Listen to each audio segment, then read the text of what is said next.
Assalamualaikum warahmatullahi wabarakatuh.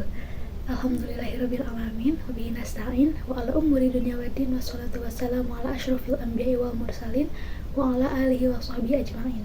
Amma ba'du. Halo semuanya, selamat datang di video saya. Kali ini saya akan membahas mengenai materi filantropi Islam. Islam adalah salah satu agama terbesar di dunia dengan lebih dari 1 miliar pengikut di seluruh dunia. Agama ini muncul di abad ke-7 Masehi di wilayah Arab dan telah memberikan dasar bagi banyak aspek kehidupan sosial, ekonomi, dan budaya dalam masyarakat muslim. Nah, agama Islam ini memiliki ajaran kuat tentang solidaritas, keadilan, sosial, dan juga kemanusiaan yang menjadi fondasi dari filantropi Islam. Filantropi Islam memiliki peran penting dalam mengatasi masalah ini dengan mendistribusikan bantuan kepada yang membutuhkan, membiayai pendidikan, perawatan, kesehatan, dan proyek-proyek pembangunan lainnya. Nah, filantropi Islam telah berkembang menjadi fenomena global yang tidak hanya membantu komunitas muslim di seluruh dunia, tetapi juga memberikan bantuan kepada seluruh umat manusia tanpa memandang agama ataupun etnis dan ras dan sebagainya.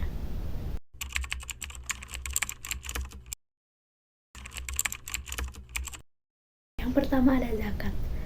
Secara terminologis, zakat adalah mengeluarkan sebagian harta yang telah memenuhi syarat tertentu kepada yang berhak menerimanya dengan syarat-syarat tertentu pula. Nah, zakat ini memiliki tujuan untuk membangun kebersamaan dengan tidak menjadikan segala perbedaan yang ada dalam masyarakat mengarah kepada kesenjangan sosial. Jadi zakat ini adalah ibadah yang memiliki dua dimensi, yaitu vertikal, ibadah sebagai bentuk ketaatan kepada Allah, dan juga horizontal, sebagai kewajiban kepada sesama manusia. Dasar hukum yang menjadi landasan dalam pengelolaan zakat terdapat dalam Al-Quran, Al-Hadis, dan peraturan perundang-undangan yang berlaku. Antara lain, yang pertama, kewajiban membayar zakat tercantum dalam surat Al-Quran ayat Al-Baqarah ayat 110. Yang kedua, kewajiban memungut zakat tercantum dalam Al-Quran surat At-Taubah ayat 103.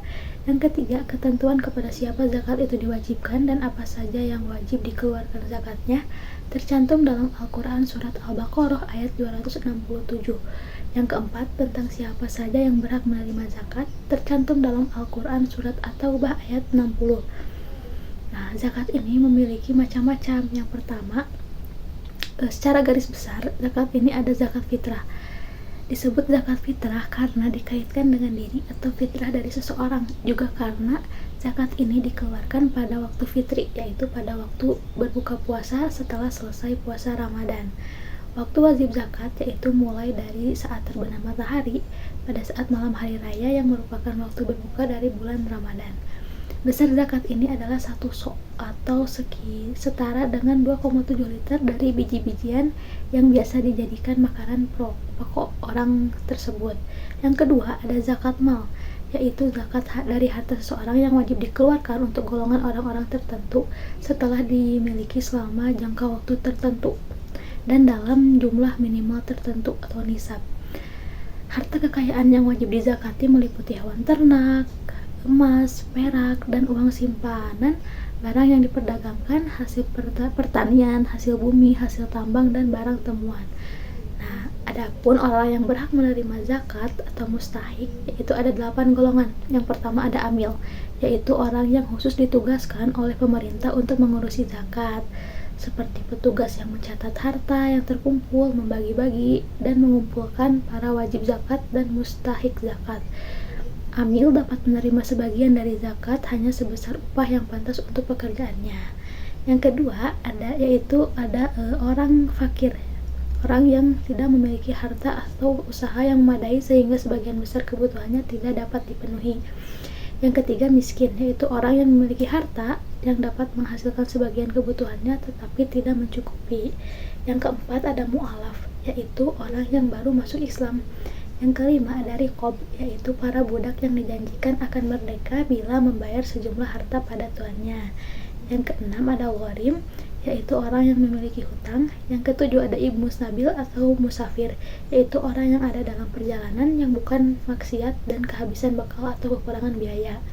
Dan yang terakhir ada fisabilillah, yaitu orang yang berperang di jalan Allah secara sukarela tanpa mendapat gaji dari pemerintah. Kedua ada infak. Infak berasal dari bahasa Arab yaitu anfaka yang fiku infakon, yang bermakna mengeluarkan atau membelanjakan harta. Infak merupakan pemberian di mana jumlah yang dikeluarkan tidak ditentukan oleh Allah dan tergantung pada tingkat kemampuan seseorang. Nah, terdapat beberapa ketentuan yang harus dilakukan dalam berinfak. Di antaranya, yang pertama, harus didahulukan kepada orang-orang yang memiliki hubungan terdekat dulu dengan orang-orang yang berinfak. Contohnya kedua orang tua, lalu kerabat dekat, dan seterusnya. Yang kedua, setelah itu kepada anak-anak yatim, orang-orang miskin, dan orang-orang yang sedang dalam perjalanan. Lalu yang ketiga ada sodaqoh. Sodaqoh merupakan pemberian suatu benda oleh seseorang kepada orang lain karena mengharapkan keridhaan dan pahala dari Allah Subhanahu wa Ta'ala, dan tidak mengharapkan suatu imbalan jasa ataupun penggantian. Atau dapat diartikan pula memberikan sesuatu dengan maksud untuk mendapatkan pahala. Pada dasarnya, setiap kebajikan itu adalah sodaqoh.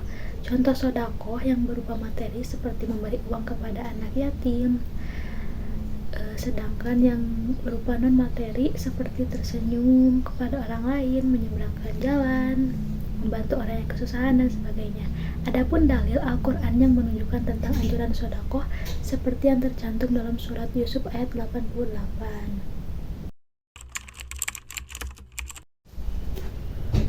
Nah, yang terakhir ada wakaf.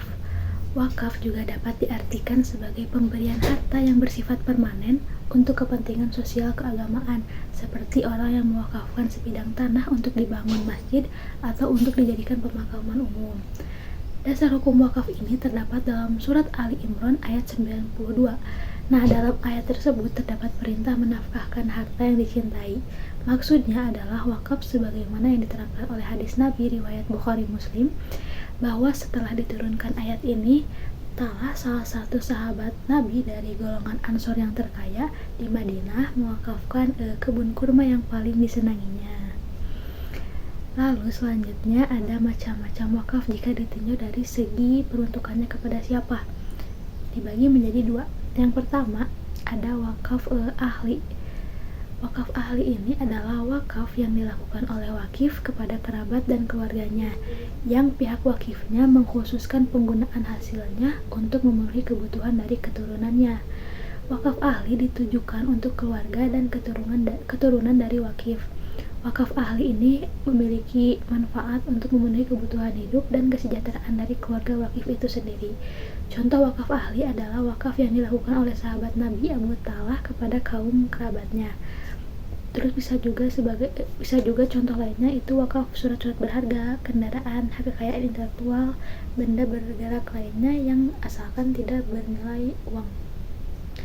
Yang kedua ada wakaf khairi, yaitu wakaf yang dilakukan oleh wakif kepada jalan kebaikan secara umum, yang pihak wakifnya mensyaratkan penggunaan hasilnya untuk kebaikan-kebaikan yang terus berlangsung, seperti untuk menjadi masjid, sekolah, rumah sakit, dan sebagainya. Wakaf khairi ini ditujukan untuk kemaslahatan umum. Contohnya adalah wakaf yang dilakukan oleh sahabat Nabi Umar bin Khattab yang mewakafkan tanah di Khaybar. Nah, wakaf ahli dan wakaf khairi ini memiliki perbedaan dalam hal penerima, manfaat, dan hukumnya. Wakaf ahli ditujukan untuk keluarga dan keturunan wakif, sedangkan wakaf khairi ditujukan untuk kemaslahatan umum. Wakaf ahli bermanfaat untuk memenuhi kebutuhan hidup dan kesejahteraan keluarga wakif, sedangkan wakaf khairi bermanfaat untuk mengembangkan kegiatan sosial, pendidikan, dan kesehatan. Wakaf ahli memiliki hukum yang lebih longgar daripada wakaf khairi, karena wakaf ahli dapat dibatalkan oleh wakif atau diubah tujuannya oleh ahli waris, sedangkan wakaf khairi tidak dapat dibatalkan atau diubah tujuannya. Manfaat dari filantropi Islam yakni zakat, infak, sedekah, dan wakaf merupakan ajaran yang melandasi bertumbuh kembangnya sebuah kegiatan sosial ekonomi umat yang memiliki beberapa dimensi yang kompleks. Jika dimensi tersebut dapat teraktualisasikan, maka pembangunan umat akan terwujud. Dimensi yang terkandung dalam filantropi Islam ini dapat dilihat melalui manfaat atau hikmah yang terkandung di dalamnya. Manfaat yang terkandung yaitu diantaranya yang pertama bagi pelakunya. Bagi pelakunya, filantropi Islam ini dapat mengikis habis sifat-sifat kikir, bakhil, rakus dan tamak yang ada dalam dirinya dan melatih memiliki sifat-sifat dermawan yang mengantarkannya mensyukuri nikmat Allah, sehingga pada akhirnya ia dapat mengembangkan dirinya, membersihkan harta yang kotor karena di dalam harta yang dimilikinya terdapat hak dari orang lain, lalu menumbuhkan kekayaan, terhindar dari siksaan ancaman Allah Subhanahu wa Ta'ala. Yang kedua, bagi penerima, membersihkan perasaan sakit hati, iri hati, benci, dan dendam terhadap golongan orang yang hidup serba cukup dan mewah, menimbulkan rasa syukur kepada Allah dan rasa terima kasih serta simpati kepada golongan berada karena diperingan beban hidupnya dan memperoleh modal kerja untuk usaha mandiri dan kesempatan hidup yang lebih layak. Dan yang terakhir ada bagi pemerintah, yaitu dapat menunjang keberhasilan pelaksanaan program-program pembangunan dalam meningkatkan kesejahteraan warganya. Demikianlah materi mengenai filantropi Islam yang telah saya sampaikan. Semoga kita dapat memahami dan mengamalkan nilai-nilai kedermawanan, kepedulian, dan tanggung jawab sosial yang diajarkan oleh agama Islam. Filantropi Islam bukan hanya sekedar memberi, tetapi juga memberdayakan dan membangun kesejahteraan masyarakat secara luas. Mari kita jadikan filantropi sebagai gaya hidup kita, sebagai bukti keimanan dan kecintaan kita kepada Allah Subhanahu wa Ta'ala dan sesama. Semoga Allah memberkahi kita semua. Amin.